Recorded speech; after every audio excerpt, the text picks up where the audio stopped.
Hi everyone, this is our channel, Meet the Real Story. Please like, share and subscribe. We lived with a monster who knew no mercy. He would hit and insult us all the time. I wished him dead on a daily basis. He would kick me out of the house often.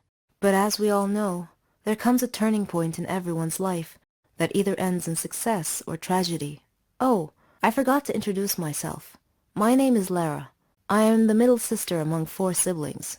We lived with a cruel father, whose bad behavior had long erased any kind memories we may have once had for him. Our mother was kind, lovely, and responsible. She used to take care of us in every way, but she finally had to abandon us because she just couldn't take any more of father's abuse. I remember the scene vividly to this very day.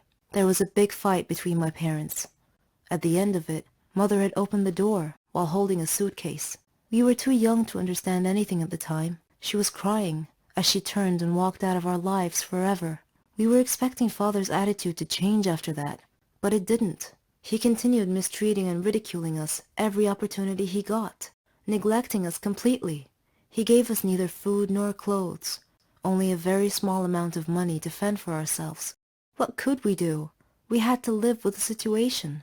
He would often return home drunk at midnight. Scared, we'd stay quiet in our rooms. The only bright spot in our lives was our dear brother Philip. He was father's favorite son, which caused us to depend on Philip to get anything we need, like money or other necessities. Philip was so funny. He could make us and even father laugh. He had a way with father and could usually manipulate him to protect us a little. We all loved Philip. He was the only sunshine in our miserable, gloomy existence. One day, we woke up in the middle of a stormy weather. We turned on the TV and listened to the news. It said the bad weather had spawned a huge tornado. It was heading our way. They advised people to stay inside. We all looked at each other, knowing full well that our old worn-out roof could not withstand the tornado. Philip said he needed to talk to father. After he knocked and entered father's room, we heard father shouting at Philip. Philip had a look of fear on his face. Father then shouted, "If anyone wants to fix anything at home, then he is welcome to, but I will not fix anything." Philip gasped and said, "But Dad, it's a big tornado." Father then grabbed Philip by the collar and pulled him up close, saying, "Then you go fix it." Philip was so afraid he couldn't swallow. Father dragged Philip to the backyard. He brought nails, wood, a hammer, and a long ladder. Philip was terrified when father pushed these things at him and told him to get to work. Philip begged, "Please, Dad," but father just shouted, "Go." Philip took the nails, the hammer, and the wood and began to climb the ladder up to the roof. The wind was howling, blowing very hard, and I had a feeling of dread that something terrible was about to happen. Father just stood there, not worried about Philip's safety at all. To calm us down, Philip looked at us, as if to say, "Don't worry, everyone. I'll be okay." There were many wires on the roof. Suddenly, a strong gust of wind caused Philip to lose his balance, and he reached out to grab onto something to keep from falling. Unfortunately, he got hold of an uninsulated wire. He screamed at once and fell off the roof. We watched, horrified, and began screaming. Father frantically rushed over to Philip's body lying on the ground. He lifted Philip's head into his arms and rocked him gently, but Philip was dead. He got electrocuted. We had never seen father cry, but he cried a lot that day. At Philip's funeral, we all stood and looked at the photo, showing Philip smiling like an angel. Father hugged us as a group and said, "Please forgive me, kids. I'm so sorry. I didn't realize that I loved you all so much. I'm so sorry for not being a good father." We believed him. We hugged him back. He was being sincere with us for once. From that point on, he was a changed man. He gave us everything. Love, attention, money. Now we love our home and our lives. I can finally say truthfully, with all my heart, I love you, Daddy. Hey, my name is Anne. It was the summer break before college, and as a graduation kind of celebration and before each and everyone went to a different college, my best friends and I decided to go on a fancy summer vacation to one of the most beautiful places on earth. At least that's what I think, to Hawaii. I was in my room daydreaming about wearing those cool coconut bras while enjoying an exotic juice, maybe even doing a hula dance, and then my best friend Kim called and burst my coconut bubble. She suggested that since we're off to a whole new stage of our lives, we may as well get a complete makeover. I thought she meant we should go shopping or something, but no, she said we should go to the hair salon and get new haircuts and maybe even dye our hair. I admit that I was overly excited about the whole thing, so I said yes. My normal hairdresser was on annual leave. She has always cut my hair exactly how I describe it. I love her. However, she has been gone for a while, and we couldn't wait any longer for a haircut, so I made an appointment with another hairdresser at the same salon. On a side note, Kim is blonde, while I'm a brunette. I know this info might not sound useful, but it will come in handy throughout the story. Kim and I drove to the hair salon. The place looked extra fancy, the kind of place you would trust. We went inside all giggly like we were 12. We were actually 18 at the time. Anyways, we were greeted by a really nice lady. That lady said that Kim should get highlights and I should go for the same, plus going blonde. I was skeptic, but who cares? It's summertime. The lady put bleach all over my head and went to do Kim's hair. So, after 15 minutes, my scalp started burning like crazy. So I called the nice lady and she said it was time to wash the bleach. As she was washing my head, her smiley face went poker. Chunks of my now orange hair were all over the sink. Kim looked at me and her eyes got as big as my head. The lady asked me not to freak out and that she could cover the bald spots with a really short haircut. The lady asked me not to freak out and that she could cover the bald spots, and so she started cutting my hair. So far, so good. Then she snips a huge section out of the front of my hair saying that she was framing my face. At this point, it was too late to say anything. The haircut was just hideous. Not me at all, and especially not what I asked for. So I told her that I hated it. She felt really bad and I started to tear up because it was seriously so ugly. And now that I was stuck with a really bad haircut, I tried to calm myself that maybe the color will turn out okay. And then she put the dye on my hair and it turned my hair green. The only solution now was to become a redhead. And that was just a no for me. I don't have the complexion of a redhead. Our boyfriends were actually going to pick us up from the salon, and just imagining the look on Nick's face made me cry and laugh at the same time. Rachel played it really cool, and even her highlights did not go so well. But that incident was just one of a kind. I ended up with the weirdest hair color ever. It was like I was half mermaid, half dragon. This did not stop us from enjoying our summer break though. It was actually a good source of jokes for a long time.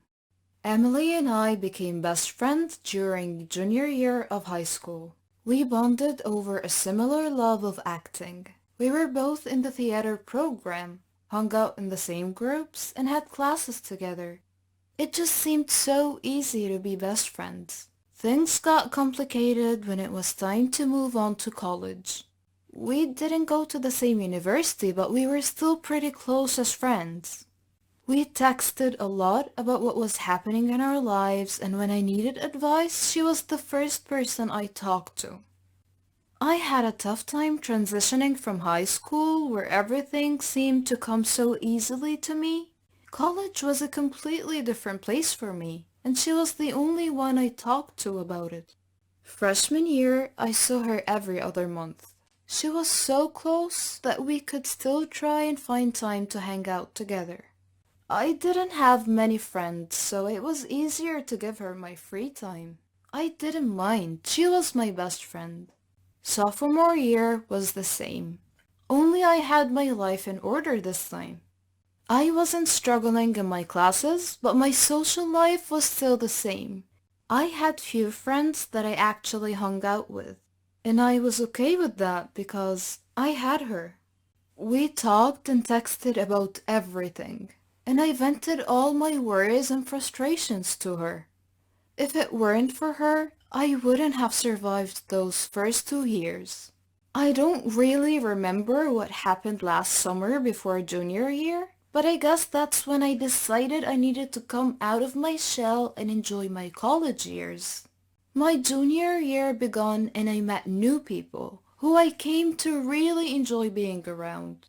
They lived in the dorms in the same hall as me, so it was so easy to just hang out with them even if it was until 2 a.m. And we had classes early the next day. I gave them more of my time and I didn't even realize that I had put my relationship on hold with my best friend. I didn't find out until I tried talking to her and she wouldn't respond. I found out later from my sister, who was also good friends with her, that they had talked about how I was ignoring her. She would text and I wouldn't respond. She would try to talk to me and I was too busy. I didn't really remember doing any of that. I had the thought that I was pretty consistent and always responding. I had grown attached to my new friends. They had become basically a part of my everyday life, and I had unconsciously replaced her. The last 2 months of our friendship, I had tried to talk to her and fix things, but it was useless. It was the end of the semester, so we were both stressing over finals and family stuff, so we wouldn't really talk. We finally talked during winter break. I had no excuse for what I had done, and when she called, I told her I never wanted to lose her. Our friendship ended that day. I sat in my room and cried for a while thinking about the great person I had just lost. I felt guilty for what I had done. I had moved on without telling her, and that's where I messed up. Later that night, I came to a decision that from now on, I wouldn't take friendships so lightly, even if they were long distance. She was a very important part of my life, and I regret letting her go. I hope one day I have the courage to let her know how important she was to me.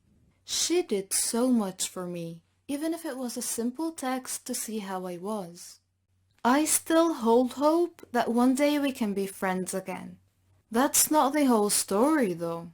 Emily lent her ears to a group of girls, and instead of trying to get me back to my senses, she let someone steal her from me. I was so ready to try to make things up until I heard her side of the story. I just want to give her a giant thank you. And yes, I was bitter. So very bitter when I found out the real reasons as to why my best friend wasn't talking to me as much. I was mad at her and I blamed her for everything. I blamed her for the lost times that I had with her. For the memories, I regretted everything, from the money to the borrowing of clothes to the simple things like helping around the house because it was all nothing but wasted time. I blame you, Emily. I want her back. I want my best friend back in my life and doing things with me such as makeovers, going on trips, double dates, shopping together, things that normal best friends do. But I couldn't because Emily chose to be with other friends. I don't need her, and I have to thank her for that. She must not have been a true friend if, in her eyes, she could up and leave with no real reasoning behind it, or an explanation. How can someone just forget that someone in their life once existed? It's cruel to do that to a human being. Human beings are made to feel wanted, which that is not it. And as for the girl who stole my best friend, please make sure you're there for her when she and her boyfriend go through a tough time together. Make sure you're there to talk to her when she's having doubts about college, or even if her family is nagging at her. Make sure you're there for her makeover sessions, shopping sprees, or just movie nights. Hold her when she cries over Beauty and the Beast. Just be the best person you can for her. I know that she needs it more than ever, because that is what she deserves. I really don't think I will ever be over this. She left me over a stupid reason for something you caused. And it's okay. You live and learn. Someone once said, some people may leave, but it's not the end of your story. It's the end of their part in your story. I'm always going to treasure our friendship, even though things weren't just meant to be. Your best friend is your best friend for a reason, and it should not end in the way mine did. Remember all the moments that you had, because one day you may outgrow each other or move on to other things.